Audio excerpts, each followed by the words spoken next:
0, 1. Hello everybody, welcome to another episode of the Black and White United show. I'm your host Andreas, thank you for tuning into my channel. Something a little bit different today, all the stuff about the trade news and everything that's going on still after the Perryman deal went through. So I'm still waiting on to hear anything big from Collingwood. So I thought, you know what, I'm home from work today, so let's just take our time and let's go through a potential Collingwood best starting lineup for 2025. I did go through it. I was going to do it on the spot, but then I'm like, fuck, imagine if I miss somebody because it's so hard to pick and stuff like that. So I thought, you know what, fuck it. Let's just drop a team, have a quick chat, leave comments and stuff like that. If I miss anyone, I apologise. People are going to say, oh, how are you a true Collingwood supporter? You fucking missed this person. Fuck, bro. Like, it's hard, man. Look, trying to think of shit at the top of your head. But that's the raw part of it, you know what I mean? So I've quickly put together something and I think I pretty much got it spot on, but I'd love to hear what people's thoughts are in the comments and stuff like that, and potentially in a couple of weeks time during the off season, during the Christmas break, I might go live with someone and we can discuss Collingwood's best 2025 starting lineup, or just the best starting lineup in general. Once the trade period and everything goes down. Now, I do want to note I haven't chosen Johnny Noble and I haven't chosen Joe Richards. I have put Perryman in there now that he's actually playing for it now, or now that he's coming to us. So I haven't done them. So there's the disclaimer. Obviously, we can revisit this and I'll keep this here and we'll revisit it. I'll actually put the team in the comments too so you can have a look at it, because I still don't have my fucking thingamajiggy sort of working. If I do, it might pop up over here now or not. If it hasn't, well then I don't know, but otherwise I'll try, and I'll try to do it again at the end anyway. So let's go through the team. So we'll start from the back line. I've put in back pocket, so I'll just do the lines, make it easier, yeah. So I've got Quainer, Frampton and Maynard down back. Halfbacks, I've got Crisp, Moore and Howe. Now, let's just talk about that for a second before we go into it, all right? So, Quainer, obviously, instead of putting him on the half-back, he had a bit of a slower start to the year. His year wasn't good, so I thought, no, he's probably better off in the back pocket.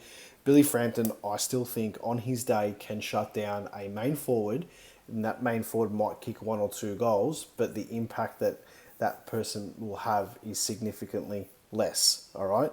Now, we're going to take his forward line performance in the grand final and piss it off. That was over a year ago.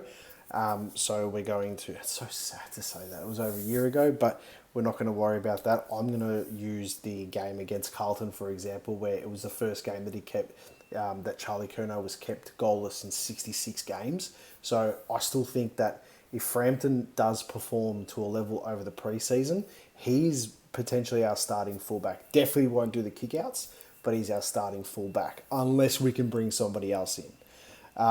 I've got Jack Cripps on the half-back line simply because of his run. He loves to push forward. He can probably be that person that'll come into the stoppages, similar to a McCreary on the forward line. So there's a whole dynamic of stuff there. Darcy Moore at centre half-back and obviously taking our kickouts. He's going to need all the help that he can get this season. And then on the other half-back line, I've got Jeremy Howe just running in, doing that intercept marking. I still think if we do get a backman this season, we won't get a key forward. You can piss the Ollie Lord rumours off, and I really think that Howe will probably be that person, that swingman that goes forward. I think that's a little ace up our sleeves for games like against Gold Coast, North Melbourne, potentially Essendon, Richmond. I reckon that could be the dynamic that they use for that there. But we'll see. I'm not a coach, so I don't know, but I'm a pretty good fucking observer with stuff. So we'll go from there. On the wings, you've got Josh Dacos. And then in the centre, I've put Perryman there. You could probably put Perryman as a ruck rover, but I've just put him in the centre for now. So because you really want him to follow the ball around everywhere. If you can hear this bipping, like that noise, there's some fuckwit outside trucks. They're building a house and shit around the thing, so I do apologise. If it's my neighbour and you're watching this, I do apologise. You're not a fuckwit. I don't know who it is. I'll have to check the cameras later. But anyway, so I've put Perryman in the middle and Steele side bottom on the other wing there. So we'll see what happens, obviously, in that regard there. But I still think that side bottom starts on the wing. And I think he'll be the biggest challenge for that spot with side bottom, like the competition things, would be him and probably Ed Allen. I think are going to be the two that are going to fight for that position.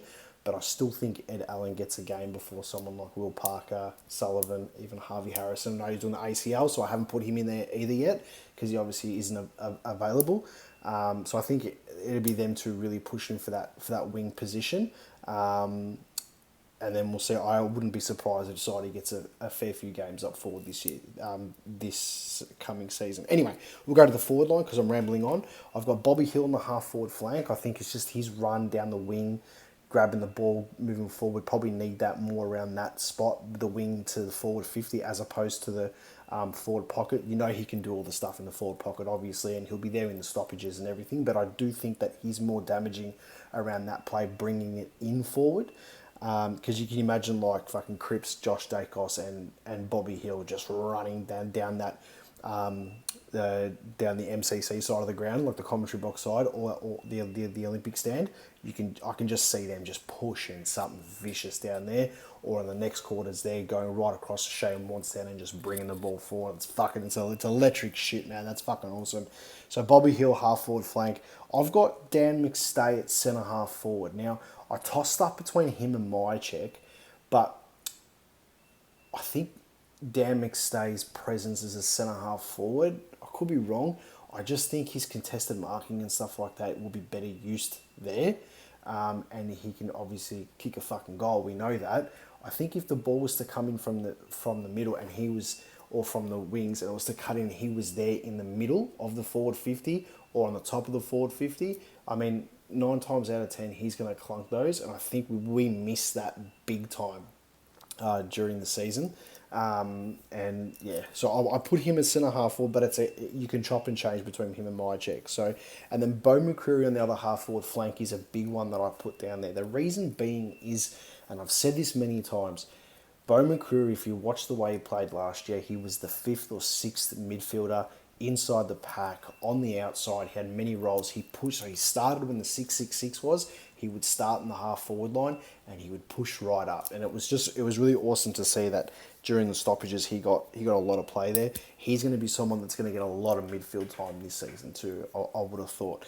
On the full forward line, I've got Lockie Schultz at the forward pocket. I've got Brody Mychek at full forward. As I said, you could probably swap him and McStay, and then Jamie Elliott in the other forward pocket. I don't think Jamie Elliott's going to get a lot of time up the ground now. I think he's going to play really more of a deeper forward and a really damaging deep forward. And I can see, like, you know, when you've got the Cox and the Darcy Cameron combination and they're rotating and one goes in the forward line or whatever it is, it's just going to be that, like, bring the ball to ground, tap it down, someone's just going to fucking swoop it up. And I can see Jamie doing that. And then you got likes of McCreary, Bobby, and then Schultz doing all the tackling. I can just see that forward line looking really, really good. That's the starting, like, 18 there. So I'll go over that again. So Quainer, Frampton, Maynard, Cripps, Moore, Howe. Josh Dacos, Perryman, Sidebottom. Bobby Hill, McStay, McCreary. Schultz, Mychek, Jamie Elliott. That's a pretty strong starting 18. On the interchange, I've got Scott Pendlebury starting on the bench, right? I've got Will Hoskin Elliott on the bench. I've got Mason Cox on the bench. And I've got Pat Lipinski on the bench.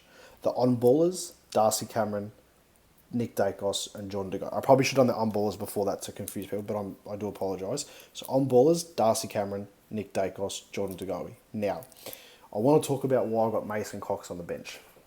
Mason Cox on the bench for Collingwood is him starting in our strongest team is very, very important. Now, it's probably going to be his last year, so this is probably the last season that we're going to see this work really, really well.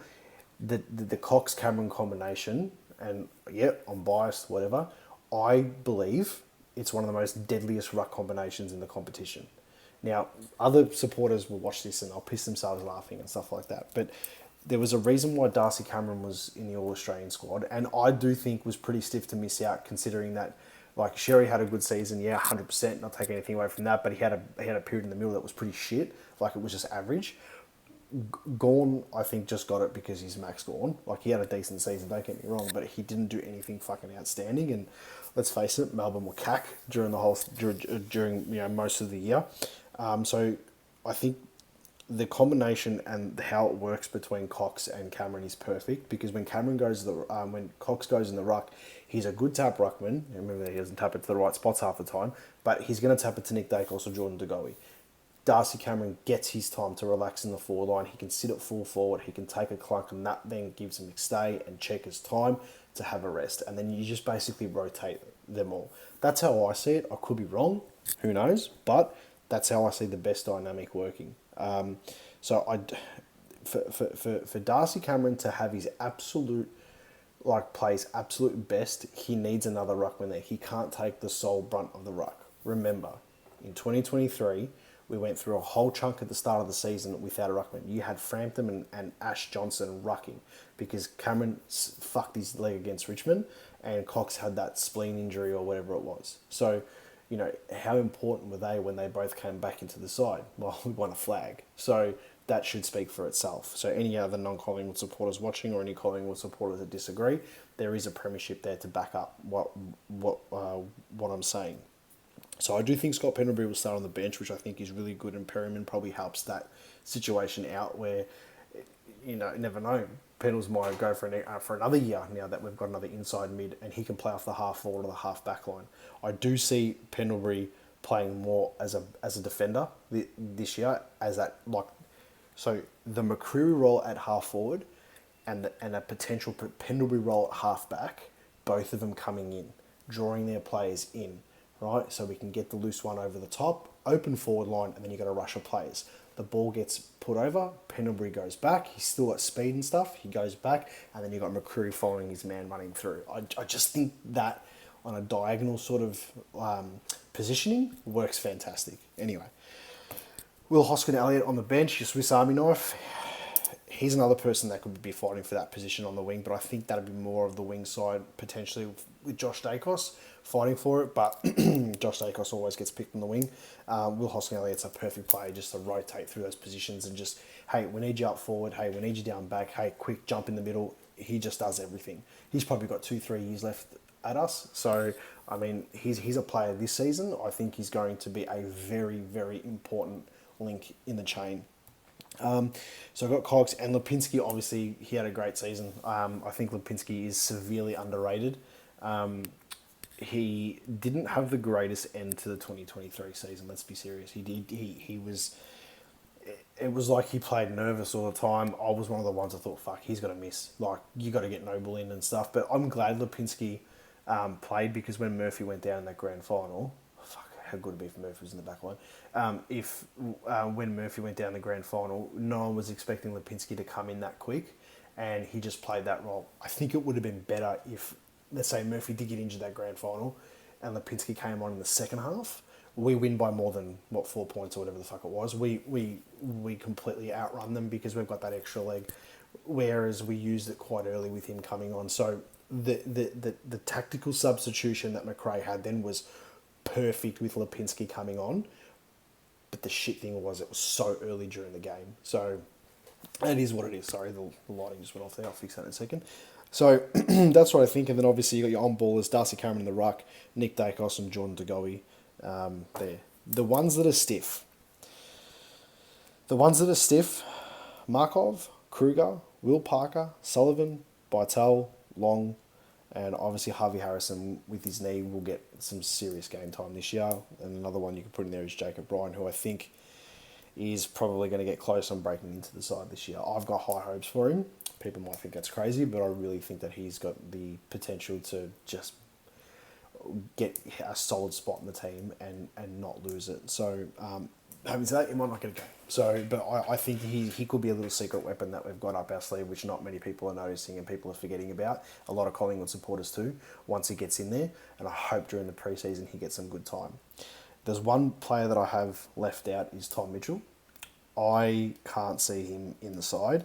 I've got Ed Allen as the sub. Now, I don't know if the sub rule is going to happen this year. I think they might have 5 on the bench. So if they do on the bench, as I said, Pendlebury, Ed Allen, Hoskin-Elliott, Cox and Lipinski. Tom Mitchell obviously becomes an emergency then, but unless there's an injury, I can't see him getting in. And I know it sounds bad, but I can't see it. So Markov will be knocking the door. Kruger will be knocking the door. Parker's stiff not to be on the bench. Sullivan, Vital, and Long, I think, are the next wave of like emergencies. They're going to have some serious seasons in the VFL this year.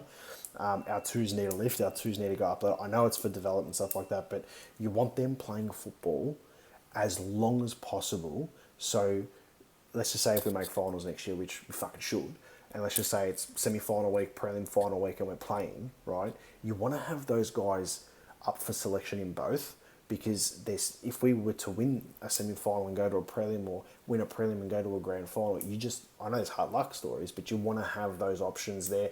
I know they're not your first options, but hey, if we've got injuries like every other club does and like we did during the season, you're going to have them pretty much ready to go. So, look, that's my team. There's some stiff omissions there. If I've forgotten anybody, fuck, I do apologise. I thought, nah, let's just listen to Trade Radio today. Let's just post a video on what I think is the best starting team for 2025. This is only taking into considerations the players that we've picked up in Perryman. I haven't put Noble in there.